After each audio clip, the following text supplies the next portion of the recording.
This may come as a surprise to many people, but there are in fact two special relativities that closely resemble each other, and many people have problems telling them apart.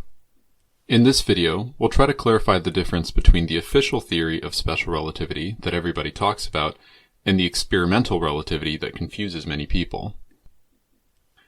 When Einstein developed his theory of relativity, it was meant to apply to rectilinear inertial motion, and the mathematical proofs and explanations depend on this.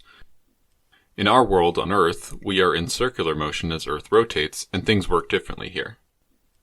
Let's start by looking at the basics. Here is a chart for the two relativities. The basic premise of relativity is that the speed of light is constant in all rectilinear inertial frames of reference. This is not true in circular motion frames of reference. Consider a Sagnac interferometer as shown here. A beam of light is split in two, with one beam going clockwise and the other going counterclockwise. The beams are recombined at the starting point to create an interference pattern. When the interferometer is rotated, the times that the beams take to go around the loop are different, and the interference pattern changes. This tells us that the speed of light for a rotating frame of reference is not the same in both directions.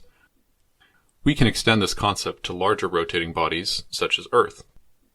Because Earth is rotating, the time that it takes for light to go between 2 points along the direction of rotation is not the same for one way versus the other. Mr. Albert Michelson proved this with the Michelson-Gale-Pearson experiment, where he determined Earth's surface velocity with a Sagnac interferometer. Another concept of special relativity is time dilation effects. For rectilinear motion, time dilations are relative. In this image, for example, each observer sees his own clock running faster than the other guy's clock. They don't agree on whose clock is running faster. In circular motion, on the other hand, this disagreement does not exist. Atomic clocks in the space station run slower than atomic clocks on the ground, due to the space station's high orbital speed compared to the ground's speed. The ground completes one revolution every 24 hours, while the space station completes one orbit every 90 minutes. The space station observer and the ground observer both agree that the ground clock runs faster than the space station clock. Length contractions are also a fundamental concept in rectilinear relativity. These are needed to keep the speed of light constant for all reference frames. Length contractions are also relative. Each observer sees the others being length contracted. In circular motion relativity, this concept is not addressed, and despite the results of the Michelson-Morley experiment, length contraction effects are never taken into account when Sagnac interferometers are used. Mass increase is another area of disagreement similar to time dilations, where rectilinear relativity tells us that two observers moving with respect to each other disagree on whose mass has been increased. While for circular motion, there is no disagreement on who is moving faster and whose mass has been increased, as in the case of time dilations. Non-simultaneity of events is another important concept in relativity, where rectilinear relativity considers that two observers disagree on the timing of events separated by a distance. This is what also keeps the speed of light constant for all frames of reference. In circular motion relativity, this is not the case. Because the speed of light is not constant in all directions, both observers agree in the timing of events. This is why GPS timing is the same for all points on Earth and all near-Earth frames of reference. The most important difference is that in rectilinear relativity, all motion is relative. There is no preferred inertial frame of reference. That's the reason why it's called relativity.